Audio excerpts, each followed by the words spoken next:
అంబేద్కర్ కోనసీమ జిల్లా పి గన్నవరంలో ఘనంగా వైఎస్ రాజశేఖర రెడ్డి 76వ జయంతి వేడుకలో పి గన్నవరం నియోజకవర్గ ఇన్ఛార్జ్ గన్నవరపు శ్రీనివాస్ ఆధ్వర్యంలో రాజశేఖర రెడ్డి జయంతి వేడుకలో పి గన్నవరం 3 రోడ్ల జంక్షన్ వద్ద రాజశేఖర రెడ్డి విగ్రహానికి పూలమాలలు వేసి నివాళులు అర్పించిన నియోజకవర్గ ఇన్ఛార్జ్ శ్రీనివాస్, మాజీ ఎమ్మెల్యే రాజేశ్వరిదేవి, వైసీపీ నేతలు మరియు కార్యకర్తలు.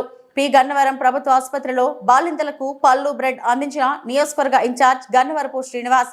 తెలుగు ప్రజల గుండెల్లో చెరగని వ్యక్తి రాజశేఖర రెడ్డి.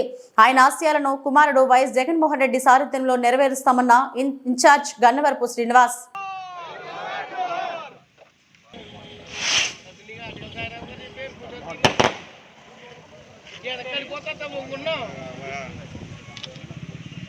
మన రాజశేఖర రెడ్డి గారి పుట్టినరోజు సందర్భంగా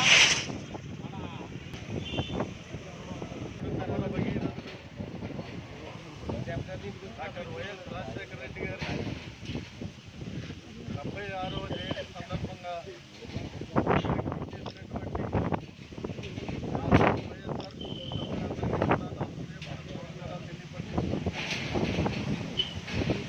రాజశేఖర రెడ్డి గారి గురించి ప్రత్యేకంగా మాట్లాడవలసిన విషయాలు ఏమీ లేదు. ఎందుకంటే ఆయన ఒక చరిత్రకారుడు, భారతదేశంలో కూడా రాబోడనేసి మనందరి యొక్క ప్రగాఢ నమ్మకం. పథకాలనే పేర్లు కూడా ప్రభుత్వాలు కూడా ఇతర రాష్ట్రాల్లో కూడా అమలు చేసి మన రాష్ట్రంలో ఆయన తీసుకొచ్చినటువంటి సంస్కరణలో ఆరోగ్యశ్రీ ఒకటి, ఫీజు రీఎంబర్స్మెంట్ ఒకటి, ప్రతి ఒక్క ప్రజల్లో నిలిచిపోయినటువంటి 2 పథకాలు కూడా చాలా ప్రజాదరణ, ఇతర రాష్ట్రాల్లో కూడా అదే ఆచరిస్తున్నారు.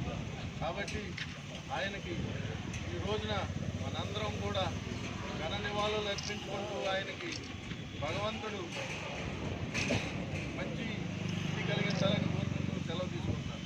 76వ జయంతి కార్యక్రమానికి విచ్చేసినటువంటి వైఎస్ఆర్ కాంగ్రెస్ పార్టీ కుటుంబ సభ్యులందరికీ కూడా నా హృదయపూర్వకమైనటువంటి చేతులు జోడించి పేరు పేరున అందరికీ కూడా హృదయపూర్వకమైనటువంటి నాకు తెలియజేసుకుంటున్నాను. అలాగే ఈ కార్యక్రమానికి విచ్చేసినటువంటి పెద్దలు ఉమ్మడి తూర్పుగోదావరి చైర్మన్ గారికి, అలాగే మాజీ శాసనసభ్యుల వారికి, అలాగనే మండల పార్టీ అధ్యక్షులు ఆనంద్ గారికి, వెంకటేశ్వరరావు గారికి, శివరాం గారికి, నరసింహమూర్తి గారికి ఉన్నటువంటి నాయకులందరికీ కూడా హృదయపూర్వకమైనటువంటి నమస్కారాలు తెలియజేసుకుంటున్నాను.